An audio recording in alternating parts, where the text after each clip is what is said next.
Showcase. My name is Dr. Angela Loria. I am the CEO and the founder of the Author Incubator, and we are so excited for you to join us here today for our Difference Maker Showcase. There are so many people, now more than ever, I think, who are committed to making this world a better place. They want to make a difference. They talk about it and they wonder, how do I do it? What are the steps? That's what we're going to talk about today. What does it mean to be a difference maker? So as we're getting started, look on the page and find the chat box. And please, right now, type in the chat box the city and state or province where you are located. I want to know that you can see me, that you can hear me, and that you are ready to go. And the way you'll let me know that you are ready for this month's Difference Maker Showcase is by putting in the chat right now your city and state. And as you're putting your city and state in, I am going to bring on my lovely and talented co-host. Hello, lovely and talented co-host. How you doing? Hello, I am so excited to get started and meet these authors, difference makers, podcasters. Oh, so much fun. It is going to be a lot of fun today. I am here with Ramses Rodriguez. He is our program director at the Author Incubator, and he is so much more than that. He is a coach himself, and in fact, he runs our coaching as our head success coach, and he is also a best-selling author, calligrapher, musician, scientist, Renaissance man. Oh my goodness. It's true. So we've got kind of an interesting handful today. We've got puppy dogs we're going to talk about. We have books on so many different topics: health and wellness, relationships, business, education. That's really been so hot. What is the thing? Every month we feature our newest authors, people who just put out programs, podcasts, any of the difference makers that work with us. What's your favorite part of this time of the month of when we share some of our success stories, some of our newest success stories? What do you like about this experience? It's my favorite experience with all of our difference makers in the showcase because it's kind of a culmination of all their work. And I mean, their work here with us, but this is the moment they get to launch what they've always dreamed of doing. And I know you were joking and saying my little CV of things, but I'm not much different than the people you're going to meet today. They have all been the calligraphers, they have all these experiences, teachers and everything, and they were able to put their message together in a way that can actually make a difference. And my favorite part today is that it's kind of a little acknowledgement of all that work and finally putting it out in the most effective way to make the biggest impact. And it's so fun for me. I get emotional every time. It's great. I know. I always say, like, people might spend 10 years writing a book, and our authors will get their books out in a few months. Right. And I say it's like time-lapse photography, because you see people change so much and really stepping into what they've earned, what they, the position they deserve to be in. But I think when a lot of people watch this, whether they're here to support a friend, and by the way, if you're here to support a friend, say who your friend is that's launching today. Get a little shout out in there. But whether they're here to support a friend or they're thinking about writing a book for themselves, they watch these interviews and the thought is, just like when I've interviewed you, when you finished your books, the thought is, well, that must have been easy for them. They knew exactly what their book would be about. Writing it would be easy. Sharing it is easy. They always look good on camera. They're not nervous about anything. Like, what do you think it is? That when we look at others, it's hard to see the struggle. That is true. It happened to me until you do it. And then I think about the reason they look it's going to look effortless, and you're going to see this today. It's going to look effortless is because they've had the guidance and the training to do it. They have all the worries, and they had all the worries you probably do at this very moment. I don't even know where I'm going to talk about my problem. I don't know if I have enough followers to write a book anyway. I don't know if my message is good enough, or I've only been inspired by other people. I have nothing unique to contribute myself. They had all those same worries. And throughout this process, not only are they packaging up their work, and sometimes we help them find it directly, but not only are they packaging that, they're practicing and learning how to show up so that it can be so easy for you to take in their message. Because, hey, we're all here to like change the world, do inspiring things, and do fun things for both these authors, which you're going to see, they love it. And also so that you can benefit from it and just enjoy and just learn something new, if anything. Love it. I love it. Yeah, it's not without effort, but by the same token, the people who are making the difference that you see out there, and you're like, oh, I wish I could be co-hosting a webinar. Like, I wish I could have whatever. You can have it. It's closer than you think it is. The first step is really claiming it. So maybe you'll be inspired to claim it today, or maybe one of these books will inspire you to change some other aspect of your life, whether it is something with parenting, something with business, something with health and wellness. Somebody somewhere should inspire you here. And we have a couple of requests. Request number 1, download these books. The ebooks are free. The audiobooks are all on sale. We've got a podcast to introduce you to. So subscribe, follow, and share. So number 1, download the books. Number 2, please share these books and audiobooks and podcasts. Please share them with someone you think they will help. So you're going to meet these authors. You're going to get inspired. But if any of these books ring a bell with you that it would help someone else, please share them. That's my rule. Do you have any asks for our audience before we get rolling? Little audience participation requests. Yeah, I want you guys to ask a question if you're inspired to these authors in real time. It's so fun to do these live that you just go ahead and type a question. Go ahead and ask, and we'd like to, at the very least, get these questions directly to the people that you are asking about. So go ahead and ask your questions. We want to see your engagement as well. I love that. Well, we've got a few showcases for you coming up here in our Difference Maker showcase. I'm going to introduce them to 4 authors right now, and then I'll hand it over to you and see who you want to introduce them to. So why don't you comb through today's authors and see who you would like to share. I've got my list picked out. We'll see you back there. Okay, awesome. All right. Well, first up, I want to share with you a few authors that are not here. And the first you will see, I'm going to make this a little bit bigger for you, is an amazing woman who wrote her second book with us. This one is called Life with a Service Dog. Make an informed decision to get a psychiatric service dog. And on the cover is my favorite of our authors. We have had babies as co-authors, but this is our first dog as a co-author, and she is beautiful. That's Lucy. And Lucy's co-author is Ms. Chelsea Leibowitz.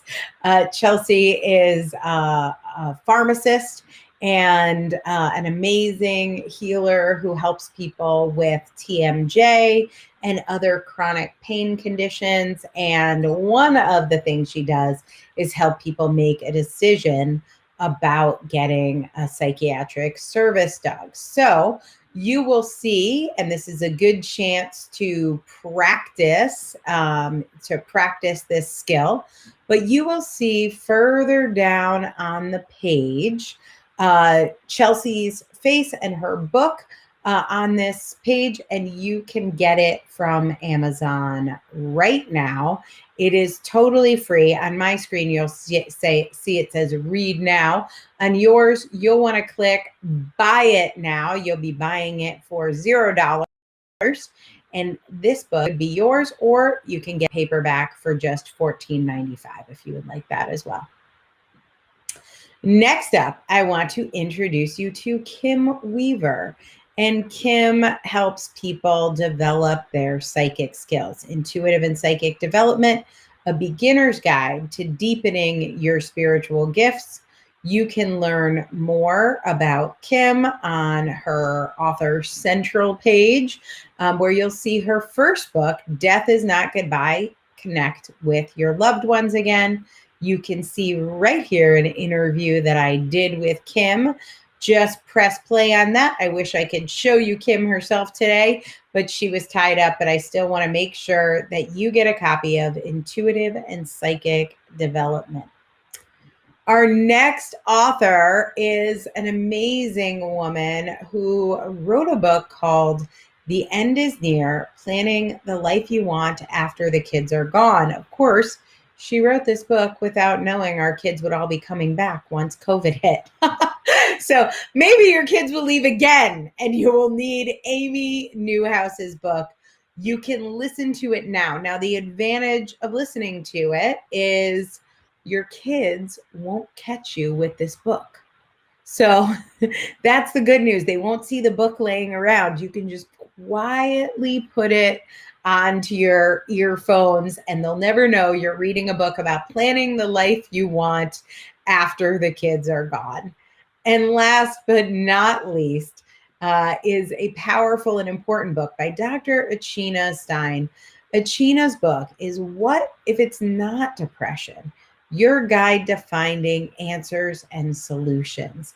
And this is so important at a time where depression is being, diagnosed. A lot of people are facing depression, and pharmaceuticals are being used that don't work for everyone.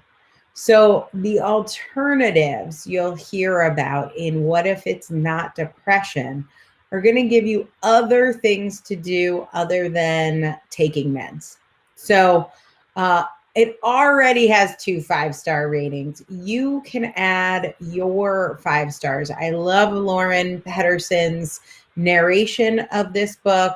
It's a really powerful listen. And if you are having trouble sleeping, I highly recommend you get What If It's Not Depression and use your time while you're having trouble sleeping to listen to this incredible book and get some great ideas about how to manage your depression, insomnia, some of the feelings that we're all going through right now, maybe without drugs. So those were my first 4 authors to introduce you to. I wish that I could have them directly tell you about their experience writing their books and getting it out. But I will tell you from working with all 4 of these incredible women that writing a book has changed their life. And I know it's changed the lives of thousands of others. And that's why we do what we do over here. Isn't it, Ramses? It is, exactly. I'm so excited that I'm going to be able to talk to some live authors next. All right, let me get out of your way then. I'm very excited to see who you've selected from the lineup. Introduce me to some good ones live. Absolutely. So let's just get started with a few ebooks, everyone. Are you ready? I'm going to introduce you to 3 amazing authors. And fun fact, these authors have written 7 books with us. They've also, and you're going to hear in just a moment, they've used their expertise in students, with family, and education to release books that are going to help families everywhere with their students in the education system. And let's just go ahead and start meeting them. I'm first going to bring onto the screen is Danielle Felton. She is the author of Teach and Stay Sane, A Teacher's Guide to Streamlining Work and Life. Welcome. Hi, Ramses. It's great to see you. Oh my God, I'm so excited to get right into this book. Listen, Teach and Stay Sane says a lot already. Tell us about your book. Absolutely. So, Teach and Stay Sane, it says it right in the title. I wrote this book for the teachers, for educators in the classroom. I am an elementary educator with almost 10 years of experience, which is insane to actually say Wow. that Yeah. out. But this is really for my teachers who want to take charge of their career because enough is enough. So I'm going to introduce you to a career legacy, how to define that, and how to really streamline your work and your life because it's time. I love that. So talk a little bit about the stay sane part. What kinds of things are they feeling unsane about? You know, the teacher who this is going to most benefit, what kinds of ways is insanity, or is that a word? Insanity? How is insanity showing up in her life? Well, I think an obvious one right now is the pandemic, but it, Mhm. despite that, it's always going to be a something. If it's a personal pandemic, if it is the workload balance, whatever it is, it's always going to be that bit of sanity and that work life balance. So the sanity, specifically in Teach and Go Sane, Teach and Stay Sane, is actually about really managing your work and your life, streamlining that so that you're not in two separate different places in your life at all times. Streamline that into one design so that you have the success that you're looking for. And this streamlining, although that might not even register for her just yet, what kind of issues is streamlining not causing? You were saying something about like taking control of the career or their life. What exactly does streamlining affect, or the lack thereof affect in her life or a teacher's life? Absolutely. Well, without giving away too much, there are three components that I focus on, which is professional development, professional growth, and personal philosophy for the profession. And those culminate the career legacy that I speak about in the book. So we're going to identify a career legacy. If you have not had one, we're going to define that. What is your career legacy? Why are you here? And what is it that you want to do? I'm going to take you through those three categories and streamlining those so that we are operating in a sense that we're not just working day to day and hoping that things turn out the right way. You are intentionally taking charge. You are empowered and intentionally taking charge of your career. I absolutely love that. Listen, if you're one of the teachers who wants to stay sane while teaching, go ahead and pick up a copy of Danielle Felton's book. Go ahead and show us. Do you have a cover of your book? I'm so excited for them to see it. Teach and Stay Sane. There you have it. I'm going to have Danielle just hold on for a moment. I'm going to take you off and then bring you back on because I still want to use your expertise in just a moment when we're talking together with all the educators you're going to hear about. So Danielle, congratulations, and I'm going to bring you right back on. I want you to next meet the author of The Confident Parent. And this is The Confident Parent, a recipe of hope for struggling kids and striving parents by Dr. Melissa Lopez Larson. Welcome, Dr. Melissa Lopez Larson. Thank you so much for having me today. Absolutely. I want to go right in. The Confident Parent, a recipe for hope in struggling kids and striving parents. Tell us what this book is about, because it feels like it hits home for a reason. Right. Well, I originally came up with the idea of this book because as a child psychiatrist, the question that I get asked the most from parents and caregivers and teachers and friends is, what are the normal moods? What are the normal behaviors, moods, worries that a kid should have at, say, age 5 versus age 10 versus age 20? And so, I walk people through, caregivers or parents, when they are more likely to see typical moods, anxieties, worries, when they're normal, when they're necessarily might be more worrisome, and just kind of give them a guideline of how to kind of assess their children and get them back on track. I talk a lot about constructing a narrative of their child's life and just helping them see what are some of the times where they may, but kids can struggle normally. I mean, some of this is just part of the course. I mean, as you know, kids and adolescents, if you remember, it's a rough gig sometimes. Yeah, and that's a good point. Left to our own devices, and I know because I work with authors and in the anxiety field a lot, left to our own devices, I'm sure the parent is no different. we will concoct reasons or things that are explanations for what we're seeing in the kids. So what are some of the things you've heard parents worry about, or concoct or speculate based on their child's behavior? Right. Well, some of the common things that I hear is, my child or my teen is on their iPad or on their phone for, hours at a time. Is that normal? Or, my teen is now isolating in the room. They don't really want to talk to me very much. They hate coming down for dinner. Is that atypical? Or, my 16, 17-year-old is being really angry and defiant. And I know that's normal for teens, but is it not normal? Is his or her presentation kind of outside that stream of normality? So those are the things that I typically get from parents. Well, that's absolutely amazing to hear, because I think that most parents would find it comforting to know that, hey, I see this in my child's behavior or at school, or maybe at home, and they can put a name to it. I think labeling is an important thing in this relationship. So I'm so excited. I do want to see the cover of your book. I do want to take a moment and show everyone the cover of your book, which is The Confident Parent, a recipe for struggling kids and striving parents. There it is, everyone. If you are one of the parents who have kids and you're just kind of going through the life and seeing their development, have questions, this is going to be the book for you. You want to go ahead and pick up a copy, and it's free for today. So go ahead and grab it. You too, Melissa, I do want to leverage your expertise in just a moment. So I'm going to bring you back on in just a moment, but congratulations. Thank you so much.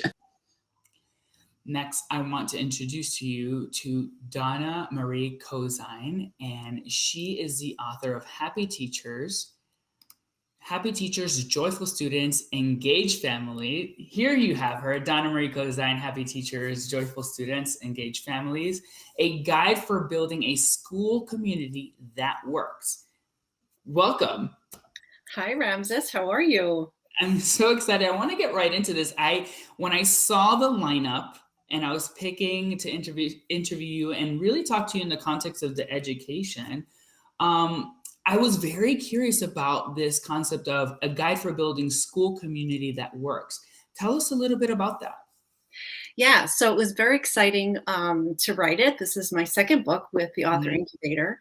About 8 years ago, I founded a school in New York. And whenever anyone walks in the door, they say, Donna Marie, the school just feels different. You can feel the joy in the students, in the families, and in the teachers. And I was that principal who wanted a joyful school. And so many of us want that for our children and our families and our staff. So I decided to put it down. I have a process called the School Joy Method that principals and their teams or culture committees can follow to make sure that their school is a school full of joy. What kinds of things because joy sounds almost like a fantasy for some of us, and I was in the education system more at the college level as a professor. And then of course me and my journey as a student, and joyfulness sounds great. It sounds like wishful thinking though, because we're in the nitty gritty of it all. It's the day in, day out. If joy and bringing students engaged, that are engagement in students and teachers, how does the school see that and benefit? What measurable thing starts to happen in, say, performance and, say, other areas of the school? Oh my gosh, that's such a great question. Whenever anyone likes to go to their place of work, they're going to be more efficient. And I don't just mean teachers, I mean students as well. Right. And when students are engaged in high quality lessons where they want to engage with their peers and they want to engage with their teachers, and where families want to come to the building to experience all of the activities that we do, everyone is going to be better. And not just academically, but social, emotionally, just be much healthier overall. Absolutely. I love that you're putting this out into the world, because I think in a personal journey, I've been in great education experiences and great systems, and then not so great ones. And I could really see my performance was affected by it as well. So it's so important. And I love that you have actually put this together in a way that is impactful, that you could actually help people in their actual institutions take it to a next level. I absolutely love that. I'd love to take a moment and see the cover of your book, though. Oh, yeah, I absolutely love it. There you have it, everyone. Look, it's Happy Teachers, Joyful Students, Engaged Families, a guide for building a school community that works. Congratulations. If you are a principal or someone who you know, or a principal or someone in the education field who could benefit from this work, go ahead and share that, and definitely pop any questions that you might have. I want to bring our other two educators on the line right now so that we can have a little conversation, a little deeper conversation, really, about how the education system is showing up in the work you did and the journey you took here at the Author Incubator. I first want to ask, first question is for you, Danny. How would you describe your learning style, and how did the Author Incubator and your journey here support that? That's a great question. I would say, I think I discovered my learning style more so through this process. I think Amazing. from being an educator, you are conditioned to be the teacher, the role of the teacher. And what I love about the Author Incubator is that I got to be the student, and I don't want to get emotional, but to be cradled, to be loved, to make a mistake and be corrected. It was the ultimate experience. I mean, everything you would want, that you hope that you're doing in your classroom, to then see it, to receive it. I got tips for myself. It's been a phenomenal experience.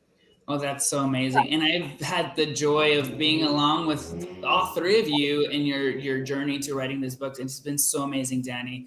Thank you for that. I did want to ask this question to Melissa. How did you find the faculty and curriculum and atmosphere here at the Author Incubator? And how did that support your journey to putting this book out there?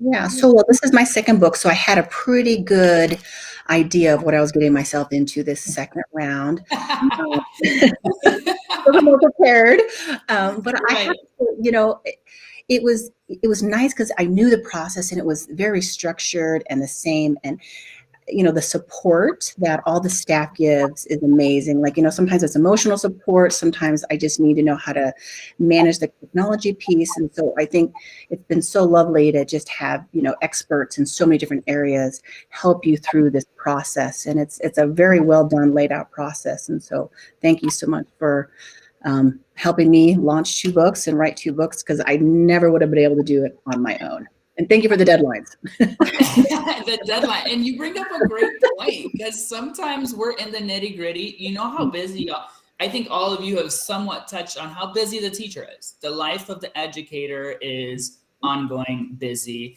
And what I'm hearing you say, Melissa, is that the structure got you there. It was nice that you, in your journey, 2 of you already, all 3 of you have gotten 2 books out of it. So it says a lot to see such impactful work going and actually getting done, because it's one thing to think about writing and putting your message out there, and then you guys got it done so beautifully. I did want to ask, Donna, how would you compare your teaching experience to the way you got information here and the way you were guided through to creating your book? Well, first I have to call out how wonderful the Author Incubator was in their pivot during COVID. Really, you were at the helm of just switching everything to the online platform, which was wonderful. I think the most impactful thing that Author Incubator does is you chunk things. And that's what we call it in education, where we chunk tasks so that instead of thinking, I have to write this book, it's no, I have to do this step. And then when that's done, I need to do this step and this step. And that's what we do as educators. We chunk and we scaffold for students to make sure that they can have a positive experience and an entry point, no matter how difficult the task is. And that's what I so much appreciate about the process that Dr. Angela Lauria has created, and that the coaches at the Author Incubator nurture for each and every one of us. I absolutely love that. Listen, you're meeting 3 amazing educators, 3 difference makers, and 3 second-time authors. I want you all to just hold up the covers of your book, and I want to let everyone see them one more time. Grab their copies. If you know anyone who wants to teach and stay sane, recommend Danielle. Anyone who needs happy teachers, joyful students, and engaged families, go ahead and recommend Donna's book. And The Confident Parent, a recipe for hope in struggling kids and striving parents. Go ahead and reach out to Melissa's and grab her books. Thank you and congratulations on your launch. And thank you for an amazing journey. I'm so excited for everyone you're going to touch and inspire. Thank you. Next, I want to bring on the lovely Dr. Angela Lauria back onto the screen because she has an amazing lineup herself. I feel like this is a hip hop battle. Yeah, right? I'll see your education rock stars. I'm going to give you some resiliency rock stars. Ooh, fun. Those good. guys were amazing. Yeah. I mean, teachers and schools and parents need so much help. I really believe that we are reinventing education right now, and the people at the forefront of that you just got to meet. So that was an awesome interview. I'm going to keep it real. And I'm going to introduce you to some people who have really mastered the art of surviving a pandemic. So buckle up, buddy. Yeah. I got a good one for you. We'll see who wins our little rap battle here. So I've got 2 books and a podcast to introduce you to. And these are difference makers who have used their expertise to help us survive not just the pandemic, but really everything hard. And we've all faced so much hard stuff in the last year to date as we are recording this, has some really challenging implications. And as we have all learned this year, resiliency is essential. Learning actually skills of how to pick yourself back up in difficult times and the ways that we cope with challenges. And so that's what I'm going to introduce you to now. I want to start off with a podcaster just to mix it up. And her podcast is called This Seriously Sucks, the right podcast when life goes seriously wrong. Nina Sossaman-Pogue. I'm going to have you join me. Hi, Nina. How are you? Hey, I'm good. I like being part of this rap battle here. Yeah, it's really good. It's Hamilton, watch out. So you and I released your first book almost a year ago, just about a year ago, and it was perfectly named. Would you like to share the name of your book? This Is Not the End, Strategies to Get You Through the Worst Chapter of Your Life, which came out as we went into a pandemic. Early 2020. So, yes, well, so much to say there, but your experience does not come from the pandemic. You have had, you've had at least 2 that I know of serious, this is the end moments when this was not the end. I had a this is the end moment with 2020, along with, I don't know, another 500 million of my closest friends. Yeah. At least half a billion of us were like, oh my God, this is the end. Mm-hmm. And I know you've been teaching resiliency this year. Now with this podcast, you're kind of taking that message to a new form. Share really about your platform and also who should listen to this podcast. Who's it for? Excellent. Thank you for the opportunity. So I speak on resilience. I'm a resilience keynote speaker. I've written 2 books on resilience now. And I like to say I was into resilience before resilience was cool, because it became this buzzword in 2020. And if you think about it, people who were talking about grit and persistence couldn't just say, couldn't rise to the occasion and talk about that during 2020, because we all had to adjust, adapt, and change. So that's what I talk about. And this podcast is really a culmination for me of a lot of different things. So I was a news anchor for 20 years. I did tech for a long time. And then I've had some, what I call big thises in my life. When I say this seriously sucks or this is not the end, I use the word this in the podcast, capital THIS. Your this is whatever you're going through.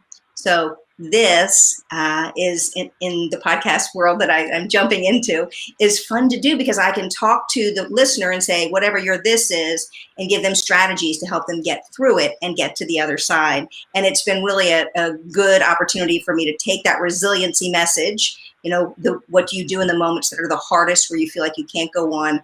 How do you lift up and keep going? So it's been really an interesting opportunity to take all of the experience that I've had and put it out there in this format. I'm editing so that I have this in all caps. Yes. So it goes like this seriously sucks. Yes. So when you decided to do a podcast, who were you hoping to reach? Is it the same exact readers as your book, or do you have another audience you're targeting here? This is a broader audience. So the book, I use capital THIS in the book too, which I did with you. Thank goodness you helped me figure out what I was supposed to be giving to the world.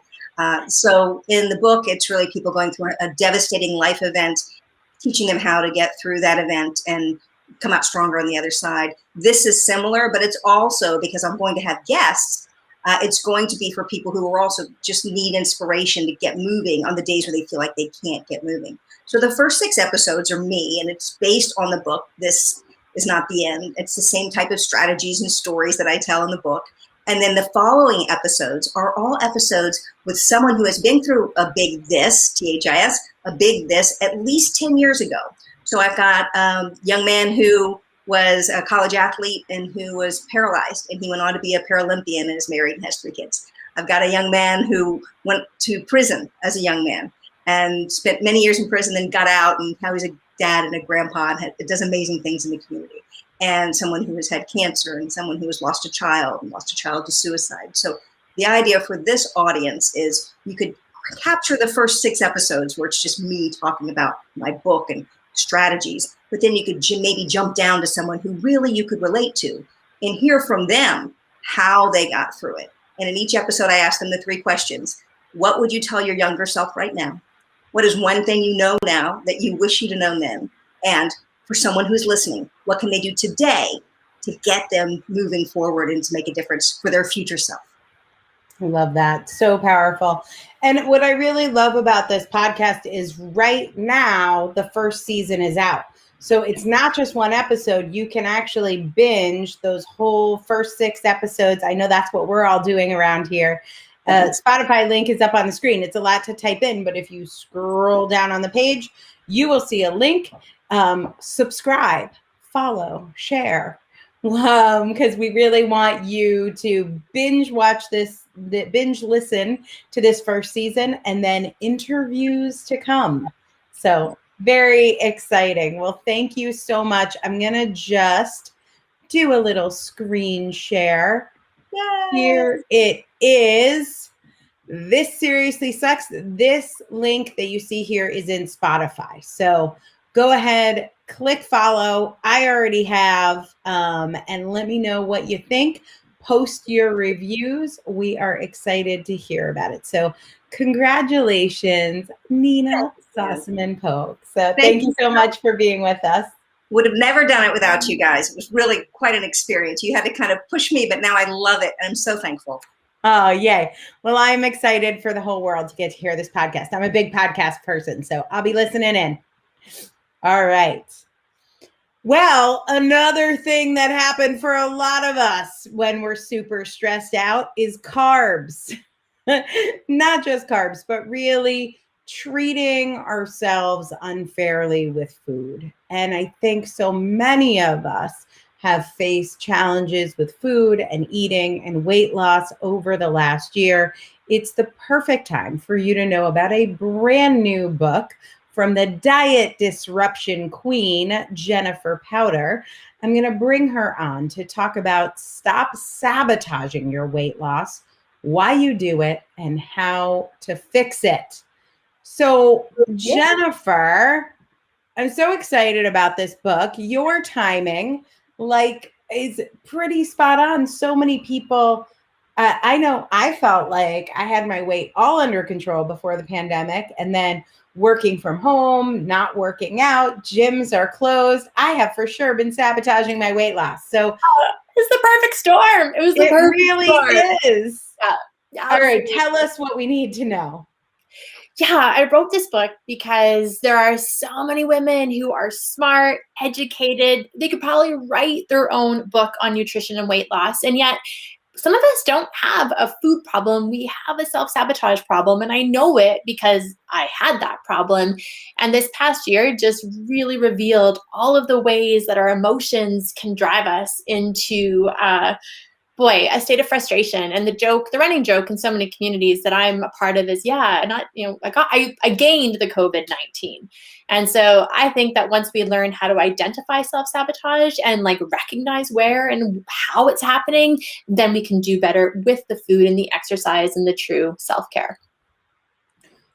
What is, it's not because the food's just delicious. I'm pretty sure there was just more chocolate and it's yummy. Yeah, no, it's not. I mean, French fries, Doritos, like donuts, chocolate, wine. I mean, how much wine did women start drinking when they were trying to homeschool kids? And oh my God, how true is that? Oh, it's really true, like really true. And so the things that we do, we're so human, right? And what I say in my book is like, we're so human and it is so natural to just want to escape pain and get some comfort. And so often we have these like patterns in our life where food and booze has been the way that we've tried to get comfort and distraction and just to kind of numb. And last year was hard. Like it was a hard year.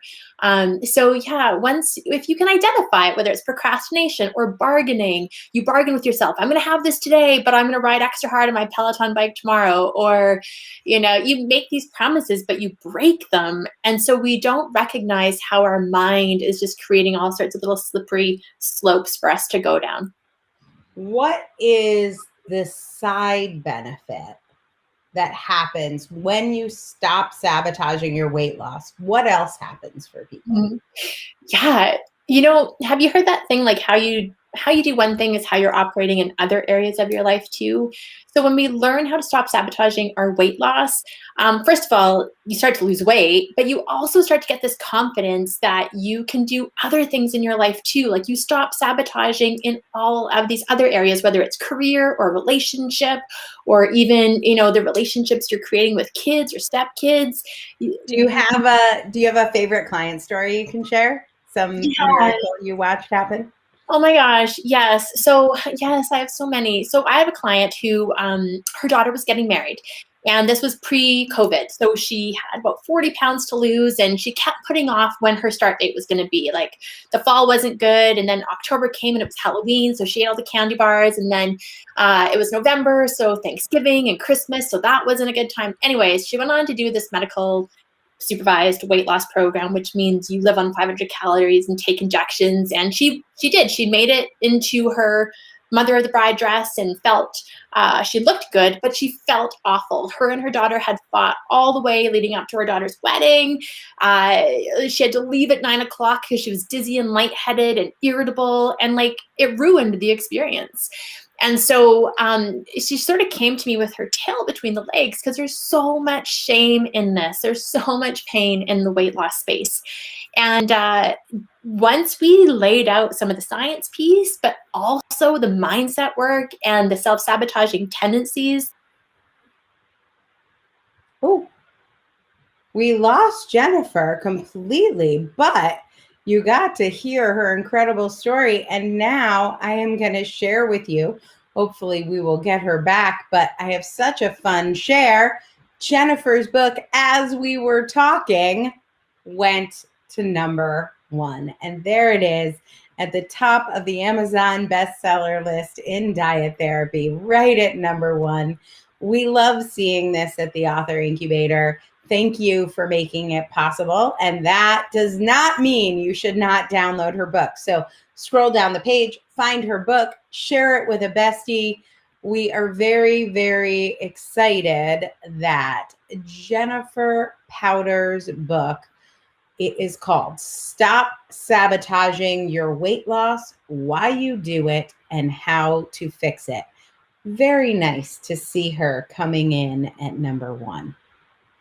Our next author took us on an incredible personal journey as a doctor through the COVID experience. And this author, Jennifer made it back. Jennifer made it back. Hold on. I'm going to bring her on so we can celebrate with her. You left me. I have no idea what happened. I just kept talking because I had no idea if you could see me or not. That's hilarious. Oh my goodness. Well, you are back, and look at what I surprised everyone with. As you were talking, your book hit number 1 on Amazon. Oh, so yay! This is what happens when you leave. You leave and come back a bestseller. Oh, that's fantastic. Yay, thank you. You should leave more often. So there you are, right at the top of the bestseller list. I'm going to flip that off, bring you back on. We were just having a conversation about your clients after the wedding. So I'm not sure what you heard. What did you hear any of that? Because I did. We heard all of it, and she came back. You came up with a new plan, and what I wanted to know was, did she gain all that weight she lost back? No. Because when you don't just focus on the food and the outcomes and can't have this or don't get to have that, but you're actually creating, one of the things I say is when you have a gap or a void in your life, you will be human and try to fill those voids with food. It's a very human nature thing. But food doesn't do the job. It doesn't actually work in the long run. So she learned how to, get re-engaged with her life, create deeper connections, and then you don't want that food as much because she was also nourished from the inside. So no, it's a pretty special story. She was a really great I love that. That's amazing. Well, Jennifer, I showed them your book, but you could show it to them again. You can find Jennifer Powder. Scroll down on the screen. Oh, that's all right. I already gave them. I gave them the goodness. Okay. It looks even better at number 1. Yeah. There it is. Stop Sabotaging Your Weight Loss by Jennifer Powder. Thank you so much, Jennifer. Well, American Dr. Teresa Wee took us on an incredible journey this year with her COVID-19 diary. And now she has taken that diary and sharing it with you. If you wondered, what was it like to be a medical professional going through COVID-19, not having all the answers, and navigating a whole new life, you will love this diary by Dr. Teresa Wee, My COVID-19 Diary, Practical Tips and Scriptures for Improbable Times from an American Doctor. And here she is. Dr. Wee, thank you so much for being with me. Hi, thank you. It's great to see you here. And, we can almost see you. There you are. You're back. Yes. Fantastic. I wanted to ask you about this book. What was this about for you? Why did you capture this moment in time? With the forced shutdowns and lockdown, I could see with the patients I was dealing with, the fear and uncertainty. And I just wanted to reach out to my families. I'm a pediatrician, but I wanted to reach out to the seniors, the parents, everyone. You are not alone, and that there are ways. Let's get through this together. I had so many ideas, not only as a pediatrician, but also as a mother, a wife, and now a grandmother. And I said, let me share these tips that I have, survival tips. And really, the other important thing was sharing the hope and encouragement that someone can get from looking towards God. So you knew you wanted to write another book. And I know you had a bunch of different book ideas, but I'm going to take a little credit for this one. Yes. I was really personally moved by the honesty that you told your story and your journey with. I think for a lot of us, we think doctors have it all figured out. Like, you get the lab coat and the stethoscope. And it was such a scary time for me and for so many people that I was like, well, let me look to doctors, they know what's going on, but you were so vulnerable in your journey that I think, where do you what's the line as a doctor between giving your patients confidence, Yeah. everything's going to be okay, and vulnerability? How do you find that line?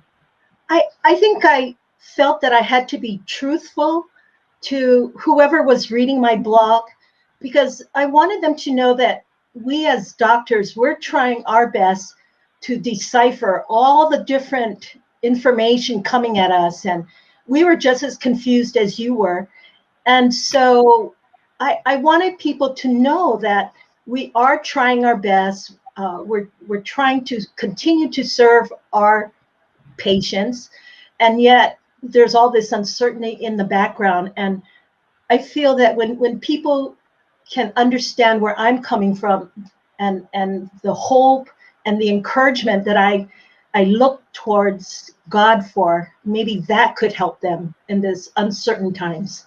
Well, that was my next question, because I think you have such a beautiful blend of medicine and religion in your medical practice. In your first book, which was about healthy families, Yes. and helping to keep healthy families, I notice on your wall there's a collection of diplomas, and I see a cross, right? It's both and for you. So can we be true Christians and medical people? What's your thought on God versus religion, and does it have to be a choice? You know, I think God and science, for me, it all comes together. I went through a period 10 years ago when my husband passed away. I've always been a Christian, but I rejected God. I was so upset with God. So I've been through my own personal struggles with God. But I realized that after a few months of depression, I felt that eventually I realized he never abandoned me, that there was new purpose in my life. And most people didn't expect me to come back, but I suddenly found that purpose, and I wanted to help other families and really share in the experience that I have discovered with everyone. And so it was perfect timing when COVID came in. You know, all the kids, the schools shut down. Families were saying, I don't know what to do. We're having pandemic pounds. We're in chaos. How do I get started? So this was the way for me to share this experience. Families, I love it. keep moving. I'm so glad you captured it. Here it is on Amazon. It's My COVID Diary, Practical Tips and Scriptures for Improbable Times from an American Doctor. I absolutely love that cover. I'm going to see, do you have a copy of the cover right there as well? I do. Here it is. Beautiful. Absolutely beautiful. I'm excited for people to get My COVID-19 Diary, and I appreciate you writing it. Congratulations. Thank you for your encouragement too.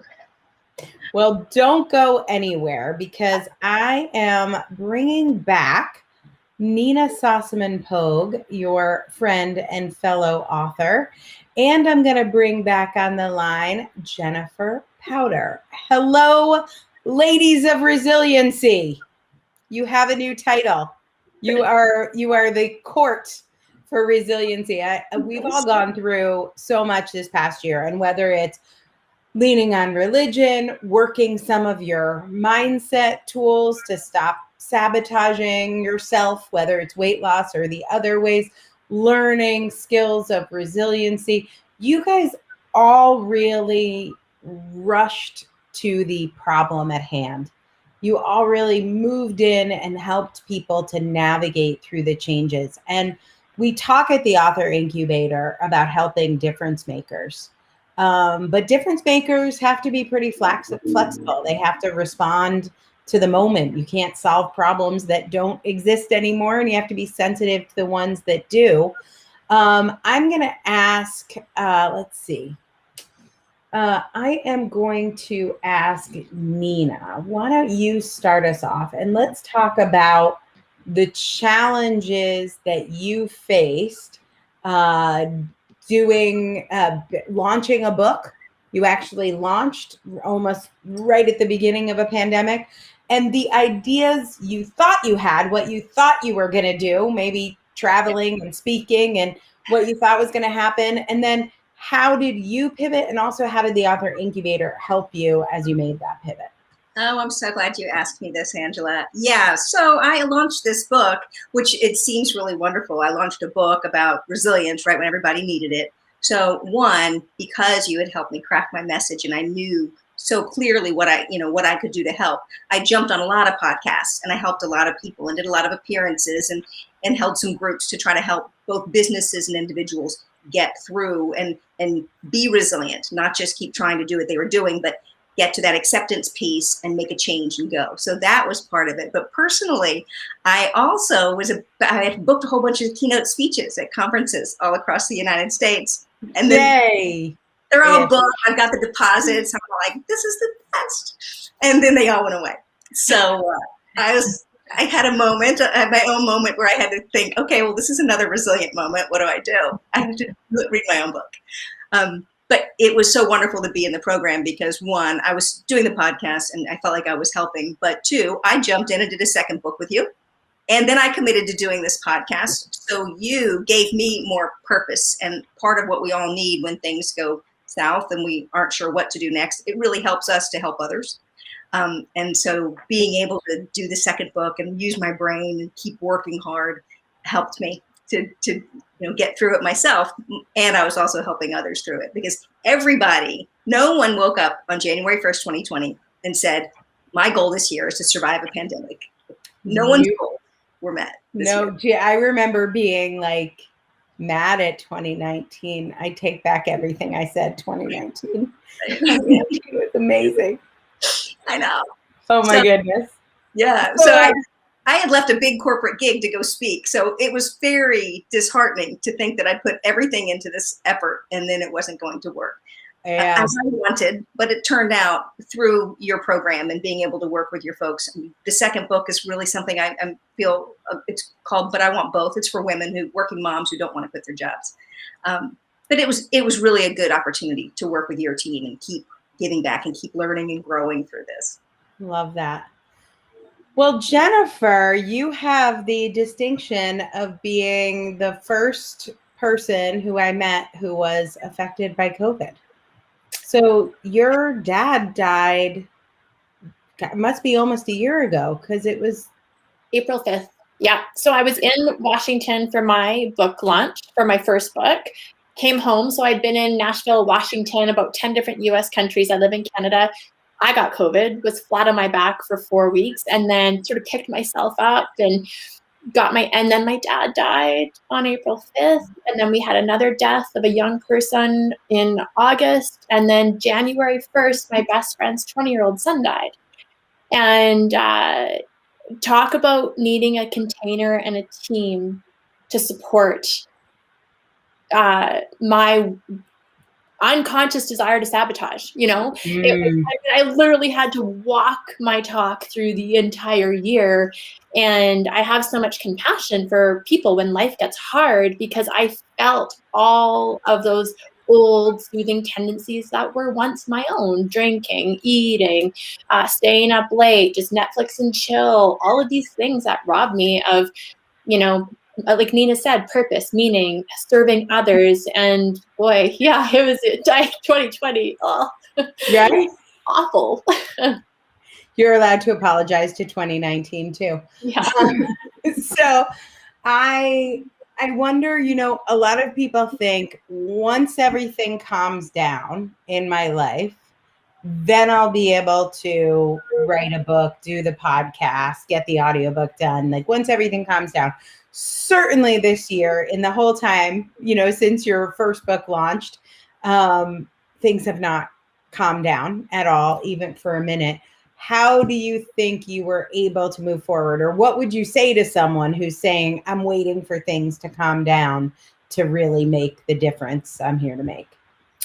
Yeah, I actually think that's one of the secret ways we self-sabotage. It's the lies we tell ourselves that allow us to stay comfortable and stuck in the familiar. And for me, part of it was having a vision. Like I knew I had more in me. And honest to God, I wrote the other day, I don't know if it was in a post, but you cannot create anything great in isolation. And so many people are isolated, friends, family, coworkers around. We're in our little home offices, and we forget that we get to be re-inspired by a community of people. So your team was, I said it the other day, Ramsey's, he was there right when I heard my friend's son died, and I had my manuscript due, and I was like, I don't know if I can do this. And he coached me through it. And Corey, my editor, met me weekly. Like, there was structure in my life. And so often people tell themselves lies, and then they live in chaos and wonder why things don't change.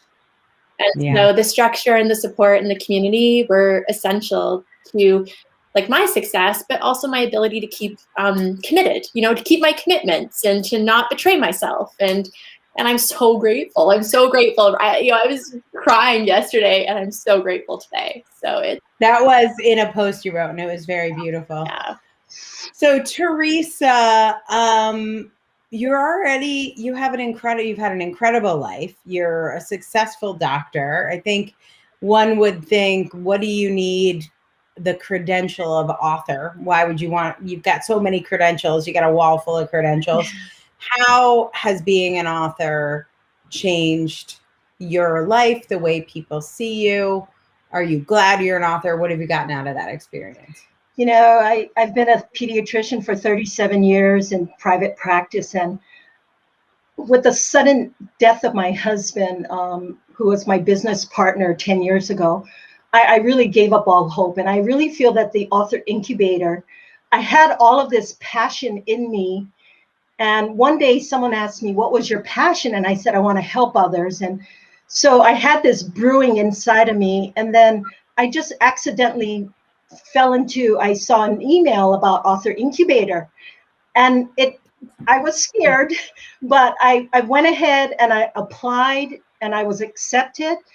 And it just made me feel more courageous that you can do this. So in a way, I think I'm a good example for other doctors and allied professionals. If they have a passion and they want to reach outside of the four walls of their office, this is the way to do it. I mean, I'm a busy doctor, and there was never going to be a good time to write a book. But with the COVID pandemic, I did have more time. So in a sense, I spent an entire year writing my second book, number 2, in a way. Yeah. I love it. Well, I'm so grateful to all three of you for being a part of our community and for the work that you do in the world. So congratulations on all of your creations and the ways you're making a difference in the world. Thanks, guys. Thank you. Thank you. That's the Resiliency crew, and I brought them in after our incredible educators. Ramses, how did I do? Did I match up? Did I hold up to your expectations? Well, I'm going to give it to you. These were really resilient women and authors. So far, yes, but I'm going to give one right back. All right. All right. I'm going to get out of your way. I've got another 2 amazing authors I want to introduce you to. And these authors are going to be launching their audiobooks today. So all of the 2 authors that I'm going to introduce you to now have had their book out for the life of about a year. And they've launched their print book, their ebook, and now you're going to get to hear about their audiobooks. And I won't let you wait any longer. I want to introduce you to the first audiobook that I want to talk to you about is the author of Get Back to Living, Navigating Through the Loss of Your Spouse. And this is by you, lovely author Allison Brown. Allison, what a lovely title. What an impactful title. I want to hear all about it. Welcome. Thank you. Tell me about your book. Well, in 2016, I lost my husband unexpectedly, and it was quite a bit to deal with, but I knew I had to do something, and I needed to change something. So I figured I would share my story and hope that would help others. Yeah, Allison, let's level. We've been together for some time now, and you writing this book, I got to see your process. I got to see you take and apply the very same things that you are inspired to help others with. Tell us, navigating through the loss of a spouse, right? What kinds of struggles is a person going through? How does it show up? Is it as obvious as, when someone gets cut, they bleed? Or are they dealing with other things that is maybe even harder to talk about normally? That's what it is. It is harder. Like all of a sudden you're like, oh, I have this big news, but who do I share it with? Like things that you used to just do out of routine or like, second nature, all of a sudden that's gone. And it really just impacts every part of your life. And people don't realize that. Yeah, and I've seen you do amazing things and show up in even the toughest of days, and I love that. I love that you walk the walk, walk the talk that you put into this book. And you said a little bit about this affects so many areas of your life. What kinds of things, in a very practical way, because this is a very tender topic to me anyway, and the way I see you speak about it and write about it and apply it and live it is impactful. What kind of specific things? Is it career things that they're struggling with? How about their other relationships, friendships and stuff? What kinds of things specifically are being affected when the loss of the spouse is at the forefront event of their life?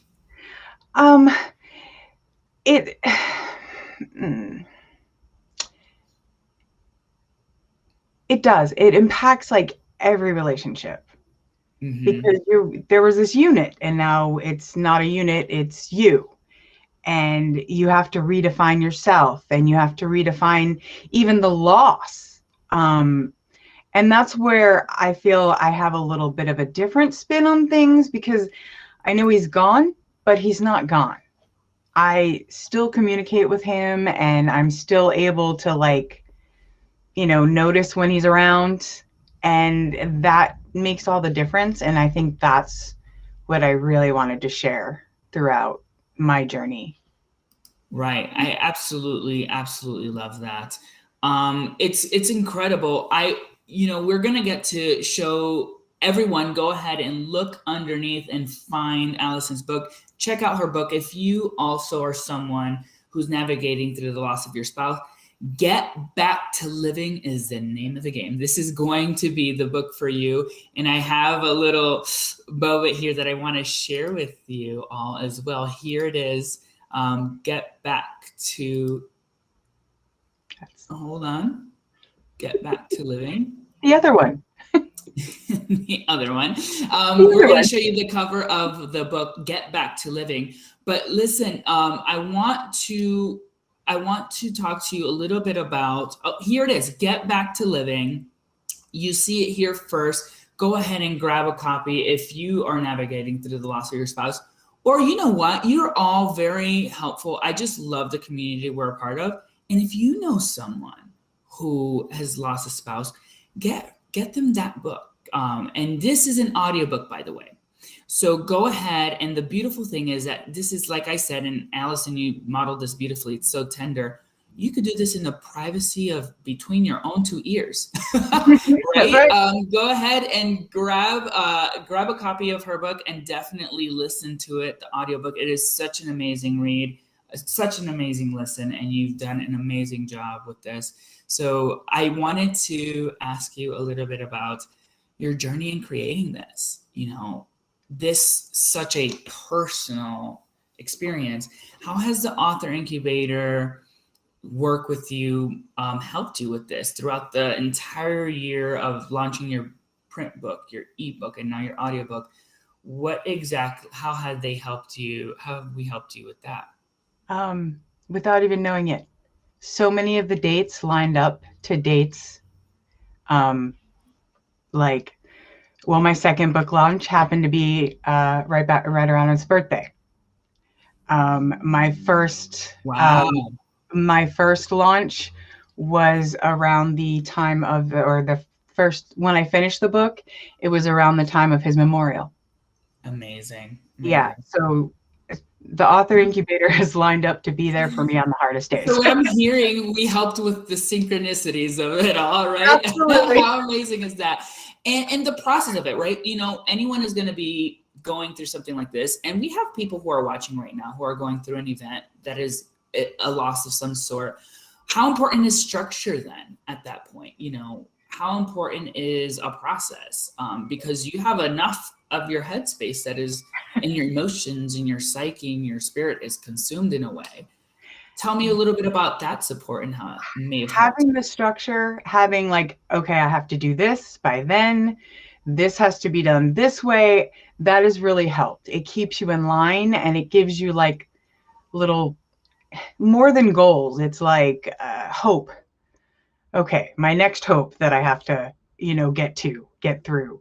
You know, it's helped me in that way to keep me on track and not fall in that hole of loss, because that's what grief is. We're, you know, you're missing so much. So having those, okay, let's do this, and then okay, we did that, now let's go to the next step. It's more helpful than you can ever imagine. Amazing, amazing. You guys all got to see it here first and see such a powerful message. Allison, congratulations. If you're navigating through the loss of a spouse, get the book, Get Back to Living. Allison Brown, congratulations. Thank you, Ramses. Next, I want to talk about another difficult thing to bounce back from. Another difficult thing to bounce back from is, I think it's called in her circles, and she will tell you herself, I think it's called an invisible injury. And I'm going to bring the author of Bounce Back. The author of Bounce Back, Reclaim Your Life After a Concussion, Vanessa Woodburn. Did I get that right? You did. Thank you. It's called an invisible injury, right? Yes, it is. Because, you know, if you break your leg or your arm, you wear a cast, and then everyone around you knows exactly what's happened and you know how to help. But if you've had a concussion, which is considered a mild traumatic brain injury, it's an invisible injury. I mean, you look fine, you look normal, just the same on the outside, but it sure doesn't feel like that on the inside. I love that. And you and I have talked quite a bit about this. And what kinds of things is the person with the mild version of TBI, concussion in this case, what are they experiencing that, you know, they may not be able to communicate? Because for me, I've had friends with TBIs, and they don't often know how to even vocalize the issue they're having. So I have a really dear friend of mine, and he just always said things like, you know, I just had a tough day at work and I'm just so fatigued all the time. And then he would say, like, I can't meet up with you, you know, because I'm just so fatigued, or I have so much work, it's just taking me longer to do work. So I'd like to hear a little bit about what a person with a concussion is experiencing and how that actually shows up as an issue in their life.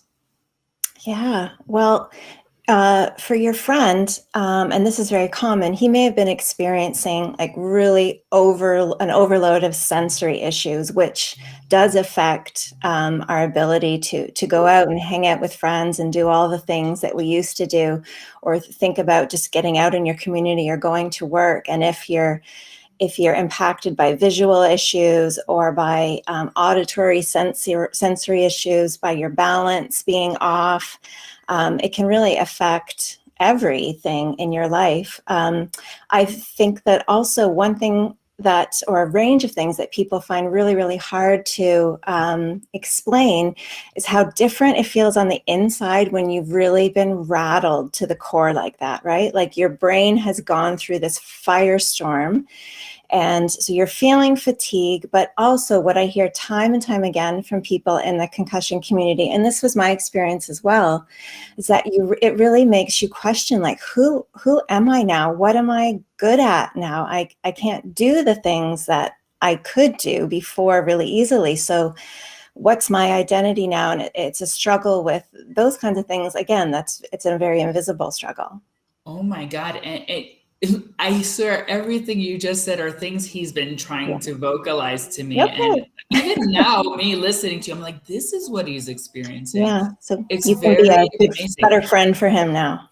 Yeah, it's true. I kind of, I think for us observing someone with a TBI, because you look normal, like, what I mean? Like you won't see an injury. If someone is cut and bleeding, you could almost empathize or sympathize with them. But when you don't see it, it actually, just having this conversation with you is mind blowing to say, wow, this is what he's been trying to communicate. And what other things, like, how is the timeline in the healing? Like, what should someone truly expect in terms of recovering from a concussion? Yeah, well, there's a range, of course. And the science tells us now that about 70% of people who have a concussion, thankfully, do get better with minimal intervention within a couple weeks, and their brain's considered fully healed in about a month. So that's great. But for about 35% of people, they do experience what's called post-concussion symptoms or persistent concussion symptoms. And that can last for weeks, for months, even years for some people. The good news is that we are learning that concussions are considered a treatable, rehabilitatable injury. And so with the right support, and information is growing and changing and evolving every day, I know we can get people there. I hope. That's why I wrote the book. Yeah. And I see you talk about this with such passion. It's one of my favorite things about being in this community is that I get to follow you as you're developing your work, but also as you're putting it out there. It's so incredible to see the passion. And so you hearing it here, ladies and gentlemen, if you're watching, go ahead and grab Bounce Back, Reclaim Your Life. It is available on audio, and it's one of those convenient things. So if you've struggled with life after a concussion, it's an easy way to now take in her message, apply what she's got to say, and then an easier or an additional layer of consuming her work. Vanessa, it's been a year of launching this book. Yeah, So you did the ebook first, which I was a part of, which is fun. You did the print book and now audiobook. I mean, do you have that cover? Is that the cover of the book? Yeah, that's it behind me there. I also have a copy of the print book here to show you to have. How amazing is that? And if you wanted to go ahead and get her book, download her audiobook or get it for yourself, go ahead. It's called Bounce Back, Reclaim Your Life After Concussion.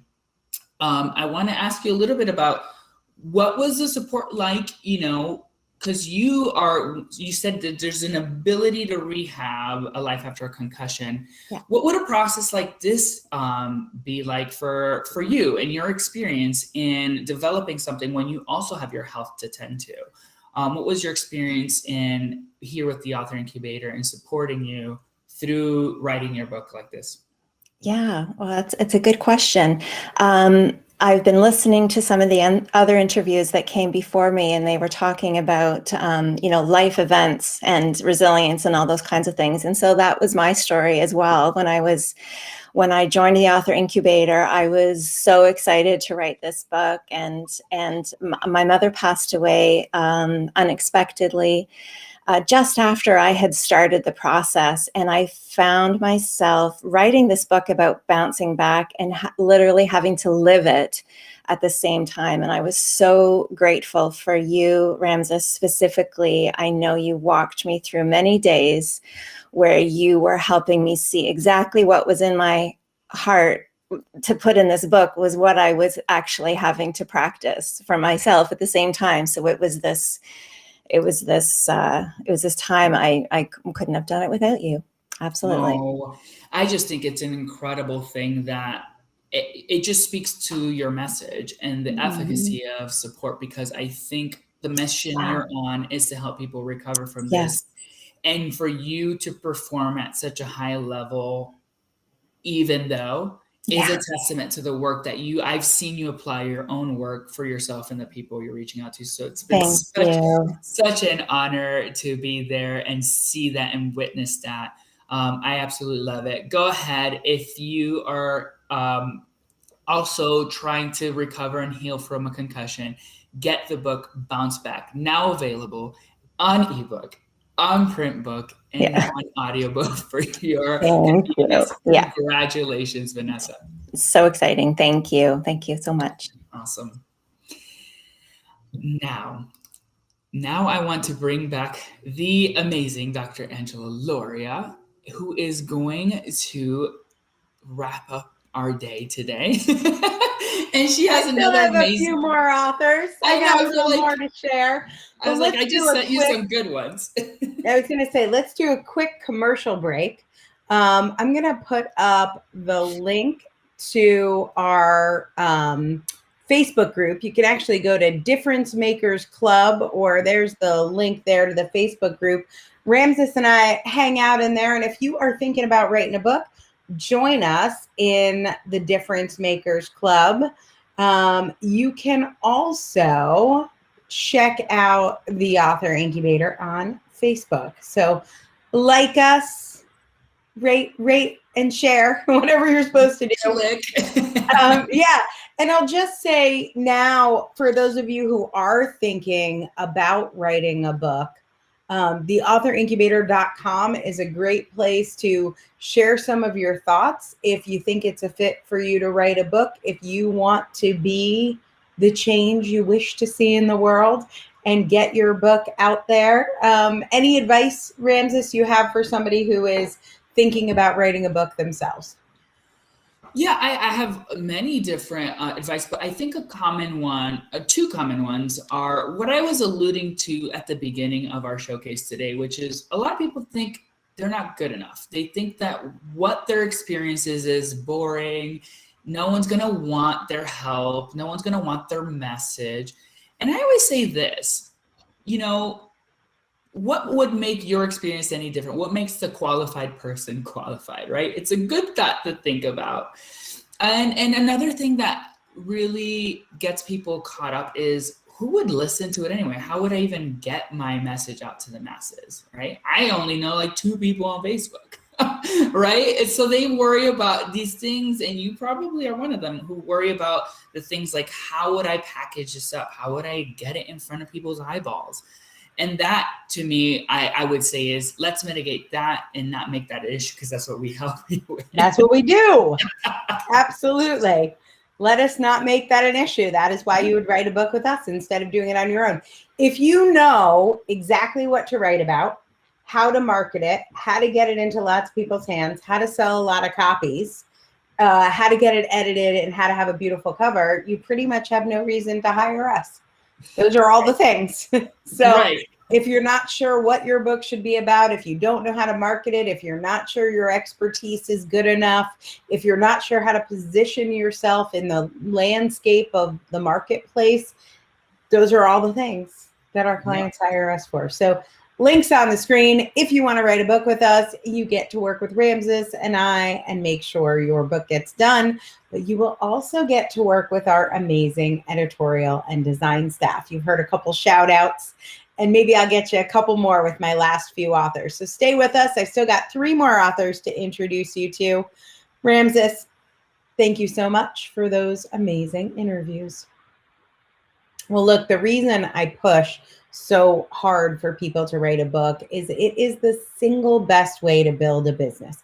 And I believe entrepreneurship is the single best way to change your life and the lives of others. Why? Well, when you take control of the economic power by being in charge of, eating what you kill, you're in charge. You go get the food. You go pick the berries. You go make you make the meals over the fireplace. When you are in charge of that, it will change your life on a number of levels. Entrepreneurship is empowering and life-changing. But even more important is when you show up at your highest level, you will help so many people. And there is no one in the world who represents that more than my next guest. She is the author of Relentless to Rise, Powering Your Life from the Inside Out. And I'm so excited to share her story with you here today. Kathleen Black, welcome. Thank you. I'm excited to be here. It's an exciting day. It is an exciting day. Well, congratulations on Relentless to Rise. I have my own philosophies on why I think entrepreneurship is so powerful, but I would love you to share a little bit from your perspective. First of all, how has entrepreneurship helped you? And then second of all, why did you decide to write this book? What's your goal and your mission with it? Well, I think entrepreneurship has helped me because it's a mentality, right? Entrepreneurs are building the future into existence. They're not waiting for it to happen. They're making it happen. And I think that type of momentum is life-changing, right? And I've always said I love working with people who have impossible goals and making them possible. And writing a book really helped me because I was able to connect with a much broader audience. I've spent 13 years full-time one-on-one helping entrepreneurs scale and leverage and hire and recruit and train and 10 and 20x their businesses, but I didn't have enough time to reach the number of people I wanted to, and I really wanted to help power up leaders so they were more confident, they were more certain, and that way it's easy to use the systems to leverage their business at that point and step into their purpose to make a difference. Kathleen, when people look at you, especially on a day like today, you're dressed up on your cover, you look beautiful. When people look at you, they might think like, oh, she's just a Barbie doll. Everything's come easy to her. Silver spoon. So tell us about yourself. How silver was the spoon, Kathleen? I don't know. I wouldn't say it was that silver. I mean, I think again, entrepreneurs, a lot of people come from difficult upbringings. And I mean, I certainly did, I had loving parents, but I left home very early. I had a home that had difficulties, domestic abuse, some violence at times in the home. And it was very, very hard. I really just wanted to escape. And I think one of the reasons I love working with people the way I do is I've realized some people move into pain, it takes them over and it kind of brings them down, but other people move out of pain. And I'm one of those people. I have a lot of things that have happened to me in my life, and I could be a statistic in many, many ways, but instead I look at it and say, those are just experiences. They don't define me. And that process of using that pain to power me forward is something that I love helping other people with. I think that's probably, my most important life journey, that, these shames or these things that have happened to us that some people want to hide away, I actually think they can empower us forward. I have heard you called the relentless one. Your book title, Relentless to Rise. Is that your word for you? Do you feel relentless? What does that word mean to you? I think lots of other people have called me relentless. And, the book is matching with a documentary that's going to go into my story from someone else's eyes. The book is it from my eyes. And I think I'm relentless to move away the pain or maybe trauma or these legacies that move forward. I want my children to have the best of me, and I want to have the best of me. I have important work to do right now, and I'm relentless to be in my power and find my core and do the work I'm meant to do. So in that way, I am relentless to rise. I don't think it's about money or anything else. I think it's that I have a mission here, and I think we all do. And when I empower other people, they can step into their mission as well. Subtitle for this book includes the phrase "from the inside out." Yeah. Was that important to you to include? And if so, why? What does that mean to you? It was immensely important to me. I mean, I serve a lot of people in the sales industry, and there's a lot of scarcity and competition. And, those roots, those values drive everything we do in the world. And for me, stepping into the inside is like my purpose. There's no competition. There's only celebration of what I'm meant to do, and helping other people get aligned, whether it's spirituality or whether it's just their gifts and their inspiration in life allows us to really step into a place of abundance. And I think that's the future, moving from ego to conscious to collective. Abundance is really important to me. Collaboration is, the root of all success that I have working with teams and individuals moving into the team space. What do you say to somebody who feels like, sometimes the way I hear it is like, I just wait for inspiration. And I don't like to be too like rigid with my goals. I like to go with the flow. It's almost like the opposite of being relentless. Is like, if the opportunity presents itself, I'll take it. Do you think that's just another way of approaching it, or do you think what's your opinion? Well, I like to say that I live in faith and flow. You know, that's where I want to be. But on the other hand, I think we're either raft builders where we're looking for the opportunity. We're looking for the ability to make positive change. And when you're looking for that, those opportunities present themselves. So do I have set goals and visions? Yes, but we always have to be agile on the way if necessary. But I don't think that those, you know, when the boat shows up, you got to get on it. It's going to take you to a new port, a new port, a new port. But I think if you're not envisioning where you want to go, you're not even going to notice that the boat showed up, and you're not going to get on, and you're just going to stay stuck. So to me, you know, vision always precedes movement, right? Inspiration precedes movement. So seeing it allows us to get excited and build the future. Again, I'm willed into being. I willed myself into being. It took everything I had. So I can't imagine ever getting out of the circumstances that I was in, just waiting for life to change for me. It just wouldn't have. There's no way. I love that. That's why this is such a powerful story. I'm going to bring it up so people can see where they can get it. Right now, available on ebook. Coming soon, it will be available in print. And stay tuned because the movie version is also coming out soon. Get started now. Relentless to Rise, powering your life from the inside out. Available on Amazon. Congratulations. I'm so excited for this book and the number of people that it's going to impact and inspire to rise in different ways in their own lives. So congratulations, Kathleen Black. Thank you so much. Well, our next author inspires people in a totally different way, and that is inspiring people to show up as their best, especially if they are Christians.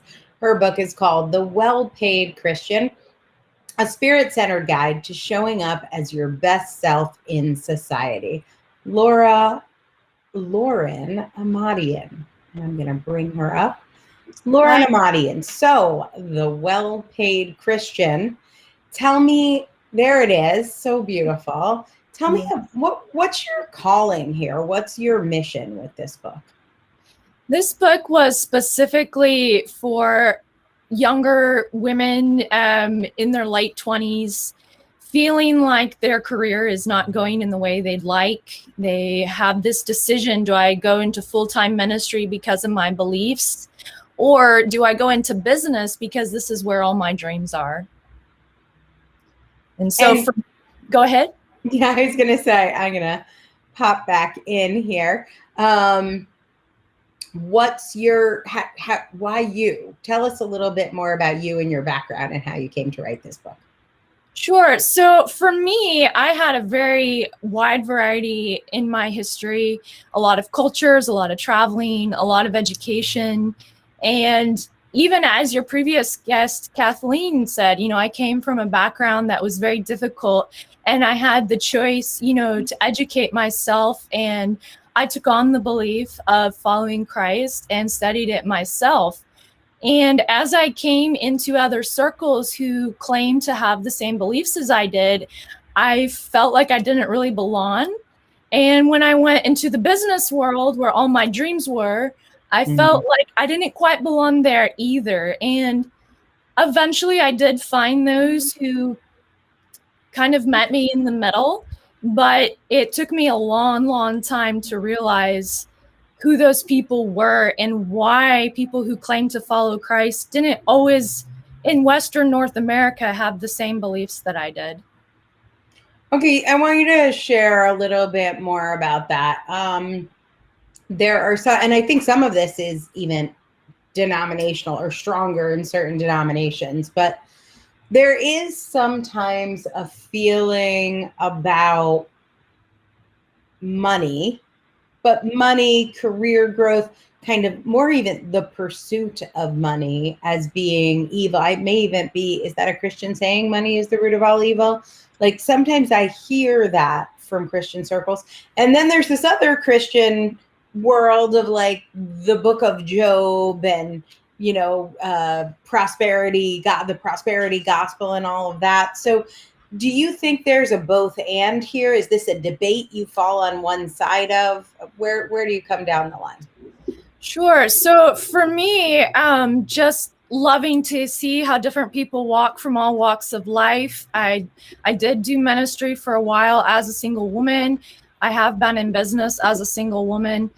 And what I've come to find is that a lot of these people, they take aspects of what's presented in the scripture for those who choose this as their belief system, and they develop this whole culture around it.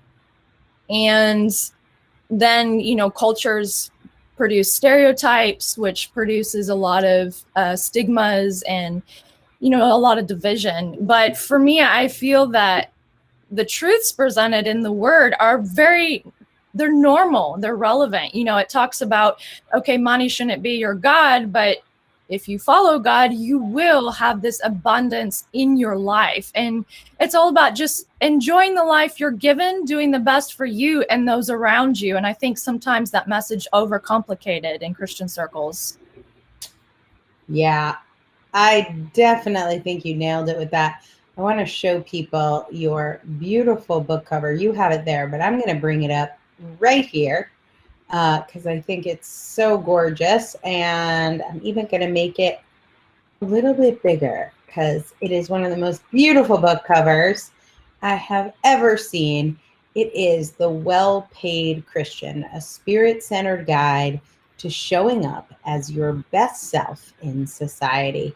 Such an important message for all Christians, but especially I think for women, yes, who really haven't been told how to navigate this space. And you're a really key guide here. So, Lauren, congratulations on this book, and here's to it helping so many people. Great job. Thanks so much, Angela. Well, I have a fun triumvirate for our last guest. I'm excited to introduce you to an incredible posse known to some as Avalon Empowerment, known to me as my friends Ernie Pavan, Laura Slynn, and Kelly Oswin. Hello, beautiful people. How are you guys doing? Amazing. It's so great to have you here. Your book really strikes at the heart of a question that for so many people this year that have either been laid off or started working from home or realized they don't really want to be a nurse, be a teacher, be a therapist, deal with patients going into their office. So many people have asked themselves this question this year: is coaching my calling? And that is your book, Is Coaching Your Calling? I know a lot of people who are asking themselves this question. And I guess I'd like to hear from you, Ernie. I'll start with you. How did you know coaching was your calling? Was there a day where you thought, I'm going to be a coach? I'm going to march into the career office in my elementary school and tell them, fireman, no, life coach. Yeah, no, it was quite elemental for me. It happened quite organically. I was a high school English teacher, transitioning into a role as a guidance counselor. But over and above this career that I absolutely adored and I loved, especially being in a life of service, I wanted something more. And life was just directing me to work with people at a deeper level. And so during that whole transition, I started my business. And when was that? That was 21 years ago. It was 2020 where I started my first business as a coach. Did we have the term coach? I don't think coaching. I'm like, I think you predate the word. I know. And but ultimately I felt called to it and I fell into it and it Do you remember what you called it? Like when people, I'm leaving my job as guidance counselor, like I'm leaving my job, I'm gonna what? My teacher friends could not understand me because I was leaving the most safe and secure job in the world. And so it was very difficult to language that. ultimately, I wasn't saying, hey, I'm leaving teaching to become a life coach, because no one could understand me at that point. But ultimately, that's what I was doing. And it's just been the most rewarding decision I've ever made in my entire life. I loved what I was doing before, and making the transition into this space at a full-time level has just been the absolute greatest gift for my life. Love it. Laura, you kind of took the lead. You did. This is actually your third book with us, but your second as Avalon Empowerment. So you took the lead on this effort. How did you guys narrow in of all the things you teach? How did you decide to write this book? This one actually, Angela, came from a lot of the feedback we were getting from clients. So we're always sort of like keeping our finger on the pulse of the industry and seeing what people's needs are. And I think there was something like a dozen applications in a row where people were saying in their application to work with us, I really think this might be my calling, and I just need to figure it out. So we knew that we needed to hone in on the people who were very clearly meant to do the work, but who weren't super clear themselves, because it's always been obvious to us when somebody's ready, when somebody is called to step into a career helping people and making a difference. But we found those people weren't as clear as we were, and it was right in their application, so it was sort of obvious to know. I love that. I wonder if, weirdly, one of the things that makes you a good coach is you're someone who questions, would I be a good coach? Is that internal questioning part of the journey? I think we wrote about that. Yo, interesting. Kelly, for you, therapy background, social work therapy background, a lot of people making that switch now. Mm-hmm. Why do you think so many people in the social work, therapy, even any sort of alternative and wellness career are making a switch to being a coach? And is it a more satisfying way to go, or is it just more convenient or lucrative or something? Right. I think there's a number of reasons why that transition is happening. I think in the therapeutic world, there's a lot of work around more diagnoses, more severe sort of mental health issues. And we sort of talk about it as a helping continuum. Like on the one end is the therapeutic world. And then on the other end, you have sort of life coaching from this rah sort of, all positivity mindset. And really what we do is somewhere in the middle around transformational coaching and meeting those two worlds for individuals who are not quite in the space of needing sort of therapeutic work or just wanting to focus on positivity, but really want to focus on transformation. I think the other piece is in the therapeutic world, there's a glass ceiling.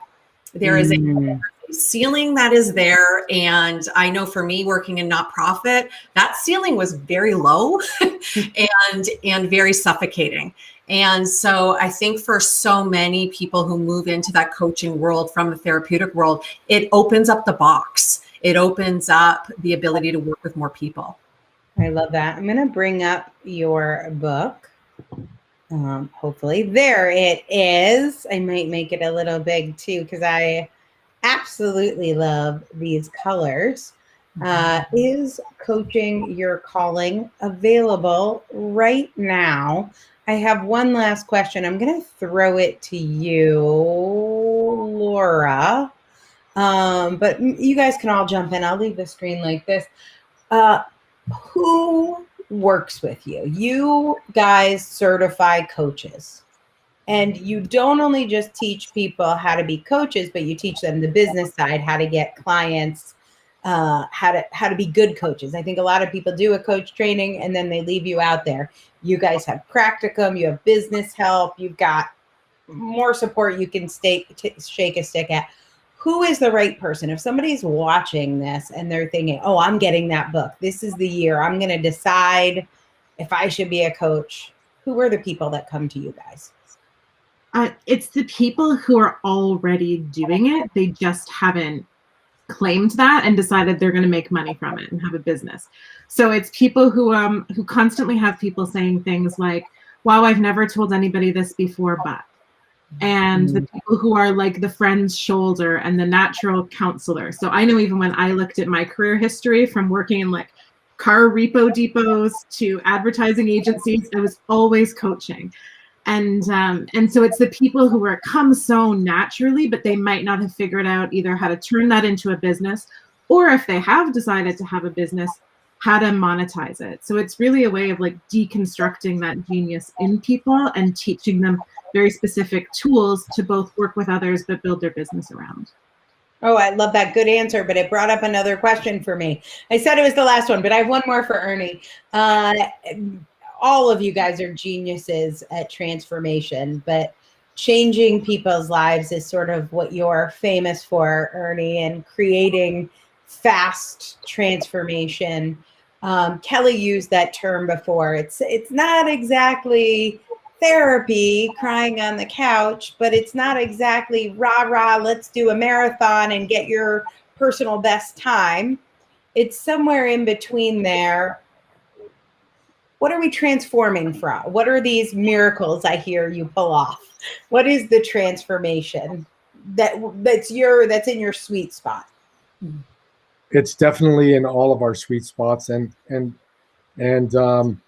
but ultimately we're interested in transformation, and ultimately it's really about listening to where a client is coming from, and it typically comes down to limiting beliefs, limiting decisions, finding out what those boundaries are. What you're giving me the how you do it, but what problems do you solve? What problems do people bring to you over and over that when you hear somebody comes to you and says, I think I need a divorce, and you're like, oh, I can fix that? Like, what kinds of problems do you think you're particularly best at transforming?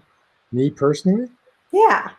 Okay. I love doing relationship work. I mean, do you relationship stuff? Yeah. The relationship world is probably my favorite arena, but I've worked in so many different arenas, whether it's relationship or whether it's business coaching or whether it could be anything: physical health, mental health, emotional health. They're all different arenas, but once you have the skills, they're applicable in any one of the areas. My personal favorite, though, is relationships. And what are some of the other most common areas that you find coaches you train are helping people with? The list is quite endless, Angela. I mean, I've mentioned the key ones: physical, mental, emotional health, relationships, and business development and career development are the key ones. But ultimately, any human individual is going to come with a particular problem. And again, the tools that we use they cross-contextualize. We can use them in any given area. Love that. So powerful. Well, is coaching your calling? Does anybody have a canvas you can show us of your book? Do you have book covers? There we go. Is coaching your calling? Beautiful.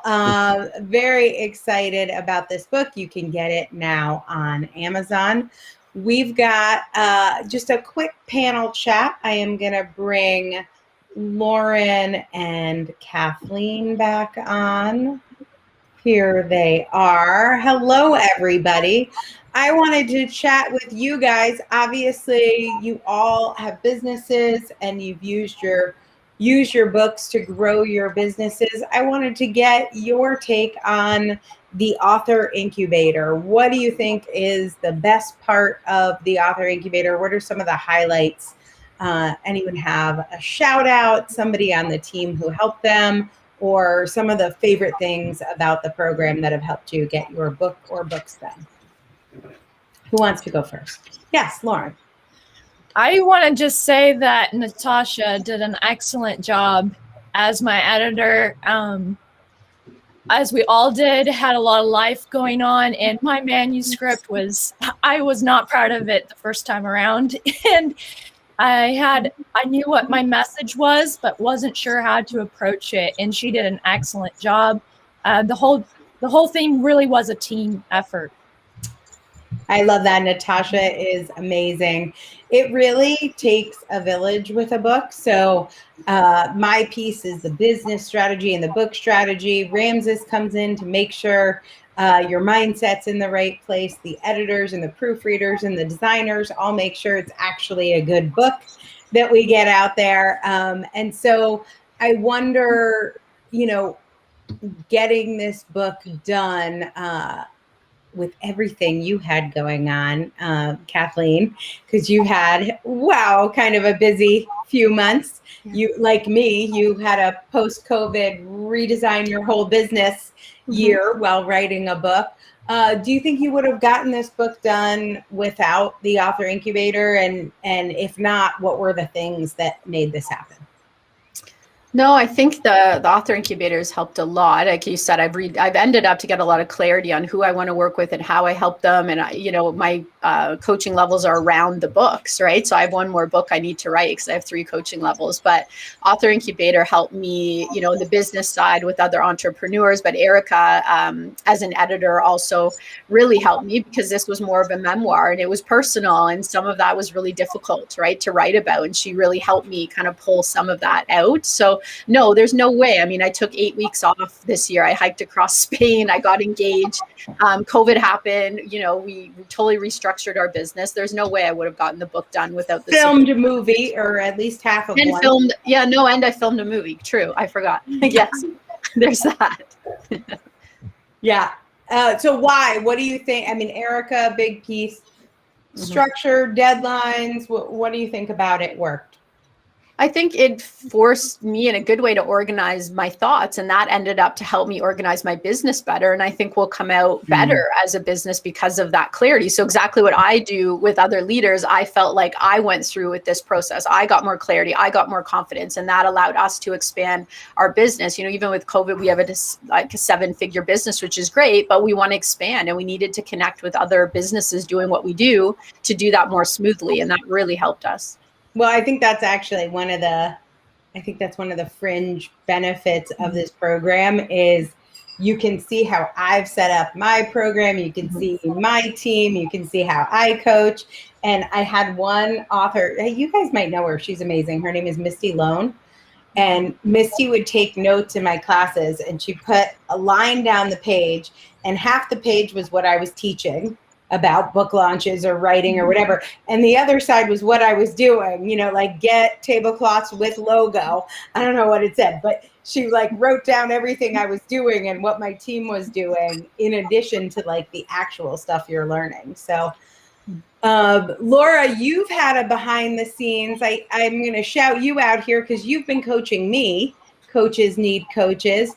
What have you learned from the Author Incubator, and how do you think it's helped Avalon Empowerment build the business? So number one, I have to shout you out because I think the Author Incubator is everything stems from your genius, Angela. I don't know anybody who would disagree with that. From the moment I wrote my first book with you, and I'm on book 3, so that was 2018, I guess. And by the way, it took several years to get one book done, and then 3 in a couple of years. So there's magic in the process. There's in pulling everything out. So I'm Misty, right? I've done what Misty has done. So from the moment I've been in it, it's okay, these are all of the things that we can be applying to our business. And I think we're making improvements on a weekly basis right now based on things that happen inside of your program. And I'd have to say too, your willingness to share that information.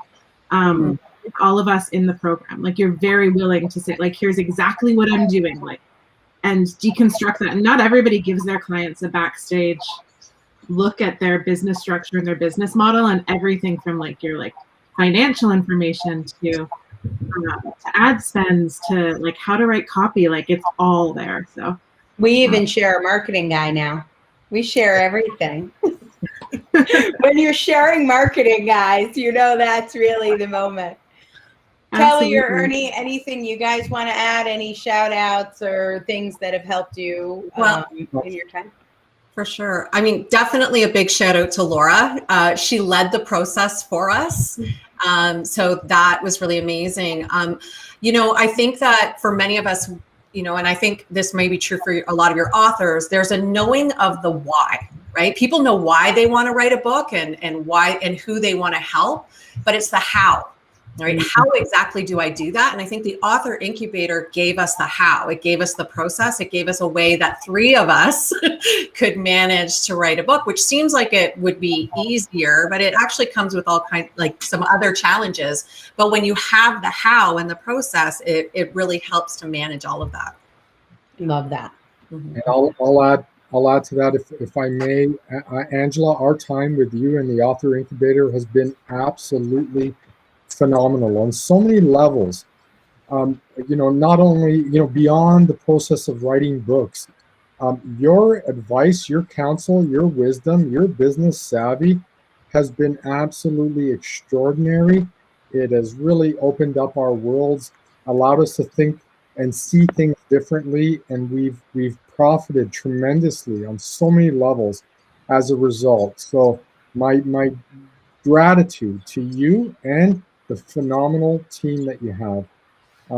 Everyone from Ramses to Carmi to Corey and I can go on and on and on. And our beloved Robin Thompson, No. you just mentioned he's your marketing guru and he's ours now too. So infinite gratitude to you and your entire team. I love that. So, you know, as business coaches, it's always nice getting testimonials for anyone and knowing our process has helped and people finish their book. But you guys all have such amazing businesses. So compliments from you guys are extra special. I appreciate it. I'm so proud of all of your books. We're excited to share them with the world, and congratulations on getting these books out there and doing the work that you do, which exponentially helps the planet. So thanks you guys so much.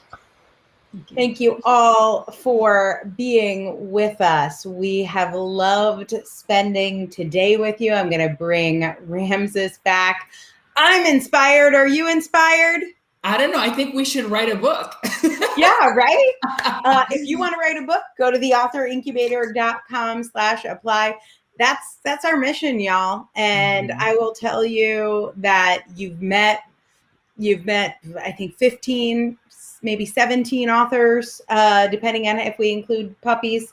But each and every one of them is committed to making the world a better place. And we appreciate each and every one of you being a part of this journey, because that's what we do at the Author Incubator. We are changing the world one book at a time.